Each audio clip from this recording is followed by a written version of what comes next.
বিষ্ণু ইসলাম ওই ইহুদির বাড়িতে চলে গেলেন ওই ছেলেটাকে দেখা করার জন্য, ভিজিট করার জন্য। সুবহানাল্লাহ পড়বেন না?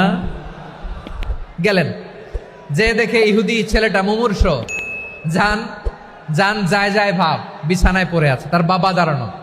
বিশ্বনবী তার মাথার পাশে বসলেন, মাথায় হাত বুলিয়ে দিলেন, আর ছেলেটাকে বললেন, আসলিম, হে ইহুদি ছেলে, আসলিম, ইসলাম ধর্ম গ্রহণ করো। তো ছোট্ট ছেলে ভাবে আমরা ইহুদি, এখন ইসলাম ধর্ম গ্রহণ করলে আব্বা যদি বকা দেয়।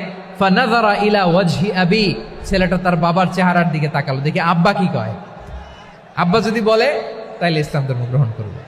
ইহুদি ছেলেটা তার বাবার দিকে যখন তাকালো, ওর বাবা বলে, আতি আবুল কাসিম, আবুল কাসিম যা বলে তাই করো। আবুল কাসিম হচ্ছে বিষ্ণু ইসলামের একটা কুনিয়াত, উপনাম। আমার রাসূলের বড় ছেলের নাম ছিল কাসেম। যেমন দেখবেন আমাদের এলাকায় কারো ছেলের বড় ছেলের নাম যদি হয় আব্দুল্লাহ, এরা আব্দুল্লাহর বাপ বলে ডাকে। কারো বড় মেয়ের নাম যদি হয় ফাতেমা, এরা কি ডাকে? ফাতেমার বাপ বলে না? তো বিষ্ণু ইসলামের বড় ছেলের নাম ছিল কাসেম।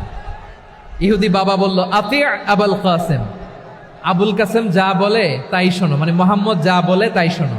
এই কথা শুনে ছেলে সাহস পাইছে, ছেলে আবার পড়তে আরম্ভ করলো, আশহাদু আল্লাহ ইলাহা ইল্লাল্লাহ ও আশহাদু আন্না মুহাম্মাদার রাসূলুল্লাহ, পড়েন আল্লাহু আকবার। বিশ্বনবীর আহ্বান শুনে ওই আহ্বানে সাড়া দিয়ে ইহুদি ছেলে শাহাদা পড়ে মুসলমান হয়ে গেল। তার হৃদয়টারে ঈমানের নূর দিয়ে আলোকিত করে দিল কে? প্রিয় ভাইরা, এবার রাসূল সাল্লাল্লাহু আলাইহি ওয়াসাল্লাম বের হয়ে আসলেন ঘর থেকে, আর বললেন, আলহামদুলিল্লাহিল্লাযী আনকাযাহু মিনান নার, প্রশংসা সে আল্লাহর যে আল্লাহ জাহান্নামে চলে যাচ্ছিল প্রায় এমন একটা লোককে মুহূর্তের মধ্যে কালেমায়ে শাহাদাতের বদৌলতে জান্নাতি বানায় দিলেন। আওয়াজ করে পড়েন সুবহানাল্লাহ। এই হাদিস থেকে আমরা কি শিখলাম? What is the moral of the story? এক নম্বর স্টোরি হলো, প্রতিবেশী ইহুদি হোক হিন্দু হোক, যাবেন, সুসম্পর্ক রাখবেন, উপহার দিবেন, বিপদে পাশে দাঁড়াবেন, তাইলেই তো আপনাদের প্রতি, মুসলমানদের প্রতি তারা আকৃষ্ট হবে, ঠিক কিনা বলেন?